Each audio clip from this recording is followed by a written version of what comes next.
നമസ്കാരം എല്ലാ ESL പ്രേമികൾക്കും GTF വേൾഡിന്റെ പുതിയൊരു വീഡിയോയിലേക്ക് വീണ്ടും സ്വാഗതം. കേരള ബ്ലാസ്റ്റേഴ്സിനെ കുറിച്ചുള്ള പുതിയൊരു അപ്ഡേറ്റുമായിട്ടാണ് ഈ ഒരു വീഡിയോ ഭാഗത്ത് ഞാൻ വന്നിട്ടുള്ളത്. നേരെ വീഡിയോയിലേക്ക് കടക്കുന്നതിന് മുമ്പായി ഇതുപോലത്തെ കൂടുതൽ അപ്ഡേറ്റുകൾക്കായി ചാനൽ ഇതുവരെ ആരും സബ്സ്ക്രൈബ് ചെയ്തിട്ടില്ലെങ്കിൽ സബ്സ്ക്രൈബ് ചെയ്ത് തുടർന്ന് വരുന്ന ആ ബെൽ ബട്ടൺ കൂടെ എനേബിൾ ചെയ്യുക.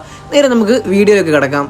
എല്ലാവർക്കും അറിയാവുന്നതുപോലെ തന്നെ കേരള ബ്ലാസ്റ്റേഴ്സ് FC ഒരു ഫോറിൻ ഡിഫൻസീവ് മിഡ്ഫീൽഡറിനെ സൈൻ ചെയ്യാൻ ശ്രമിക്കുന്നതായിട്ടുള്ള റിപ്പോർട്ടുകൾ കുറച്ച് നാൾ മുമ്പ് പുറത്തു വന്നിട്ടുണ്ടായിരുന്നു.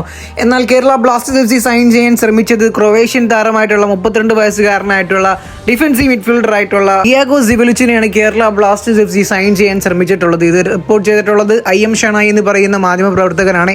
അദ്ദേഹത്തിന്റെ ട്വിറ്റർ പേജ് വഴിയാണ് ഈ ഒരു കാര്യം പുറത്തുവിട്ടിട്ടുള്ളത്. ഇതിനെല്ലാം പുറമെ കേരള ബ്ലാസ്റ്റേഴ്സ് ഈ ഒരു ഡീലിൽ ഫെയിൽ ആയി എന്ന് പറയുന്നതാണ് മറ്റൊരു പ്രധാനപ്പെട്ട കാര്യം എന്ന് പറയുന്നത്. അദ്ദേഹം വിചാരിച്ച ഒരു ഓഫർ കേരള ബ്ലാസ്റ്റേഴ്സിന് അദ്ദേഹത്തിന് നൽകാനായില്ല.